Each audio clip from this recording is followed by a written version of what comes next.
Hello friends, it's been a while. How have you been? A whole year has passed since I decided to take a break from social media. 2023 was a tough year for me and my family. Although we had just bought a new home, it was hard to begin this chapter as we were mourning the loss of our loved ones. Shortly after moving, I miscarried at 8 weeks with twins.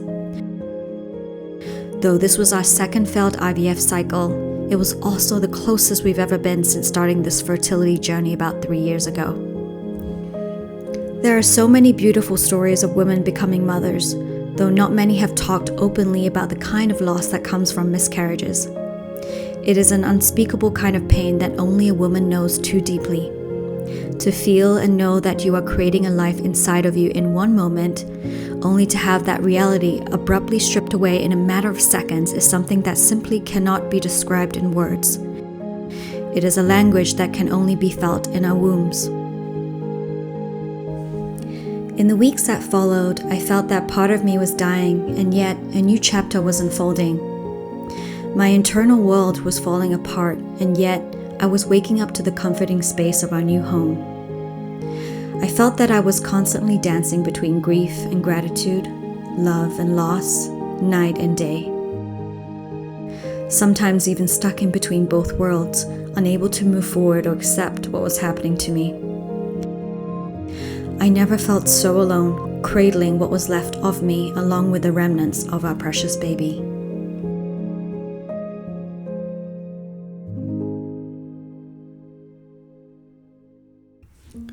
So much of who we are becomes lost in the process of grief because we feel that a huge part of us has also been taken away from us.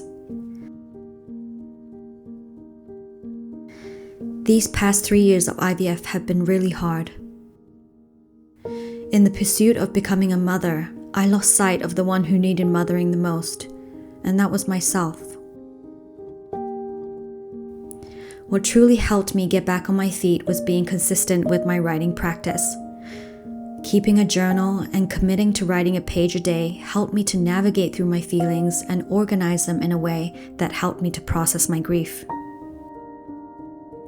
Even on days when I can't find the words, I sit with myself and feel whatever needs to be felt.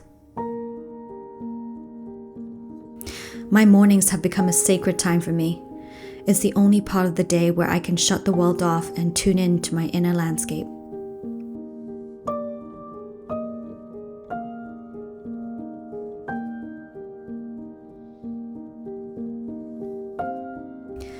Returning to daily life is hard after a miscarriage, but when we feel we are ready, we can start with the simplest things and turn them into a healthy practice.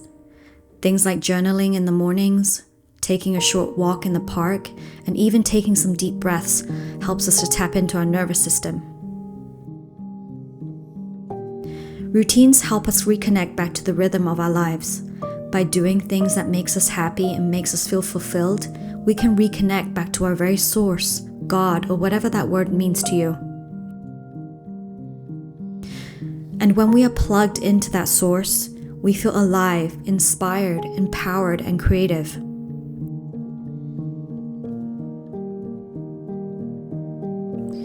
So here are some of my favorite routines that has helped me get back into the rhythm and flow of my life.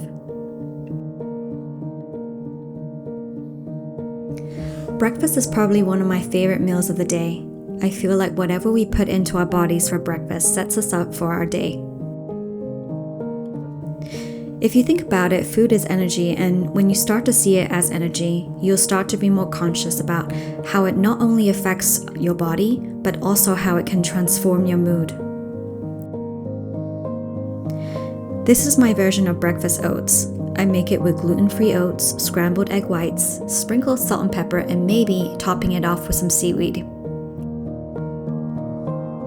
You can even add kimchi on the side. To be honest, this kind of tastes like Chinese congee or zhou and only takes less than 10 minutes to make. I eat this for breakfast almost every morning.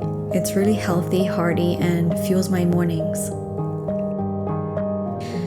I've tried many diets, and what I've learned over the years is that our diet doesn't need to change. our relationship with food does. Our bodies are an intelligent system and gives us feedback all the time. What is good for us and what it needs to thrive. We simply need to feel and listen. After breakfast, I do some chores around the house before heading to the gym. I think this is a Cancer trait, but I don't see housework as a chore. I love taking care of the home and looking after my family. When the house is a mess, my mind is also a mess. I can't think, I can't function until most of the housework is done. Taking care of the home is a routine that is often overlooked as anything but a to-do list, but for me, housework is also an act of self-love and self-care. Floor arranging was something my mother always loved to do and was very good at, so this was also something I grew to love. While it is both meditative and therapeutic, there's also a sense of having control, as well as knowing when to surrender and appreciate the moment. Reading books also helped me to move through my pain one page at a time. It made me see my suffering in a new way, one that can be both transformative and healing. What are some of the books that have helped you find yourself during hard times?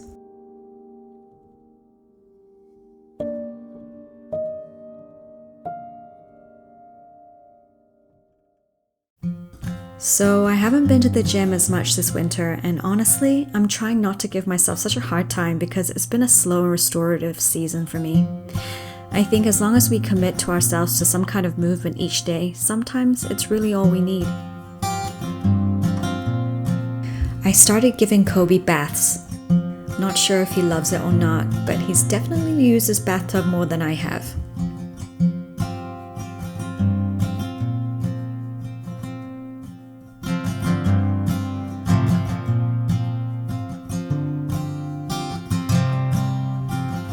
Putting up the tree was the most festive I got last year.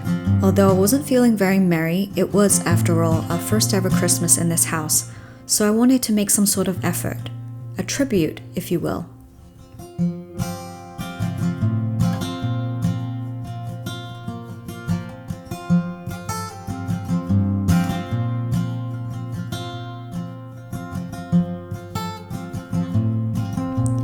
I've become that old grandma who's always seen out in her backyard trimming her roses, sweeping the leaves from the floor, and gathering her winter harvest. In the practice of tending to my garden, I'm also thinking about how I tend to the garden of my own heart. And lately, this has been accepting the process of my own growth. This means not seeking for perfection, because if there's perfection, there's no room for growth.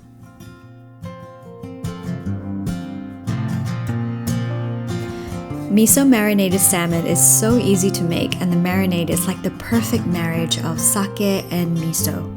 But first, we bring a gentle boil of sake and mirin together for about 30 seconds before mixing in the miso.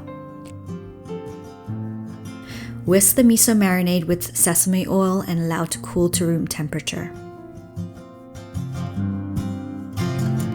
Gently pat the salmon fillets dry and then drizzle the marinade on the salmon. Store it in an airtight container for at least 3 hours up to a day. Take out the salmon and allow to cool to room temperature before cooking. Place the salmon 6 inches under the broiler for about 3 minutes on each side until brown spots start to form. I love serving this with sautéed bok choy and wild rice. I try to bring at least 2 meals on the table every day, though it's not always possible. Cooking at home is always better because you know exactly what you're putting into your body. What are the things that you do to help you overcome loss? I'd love to hear about them.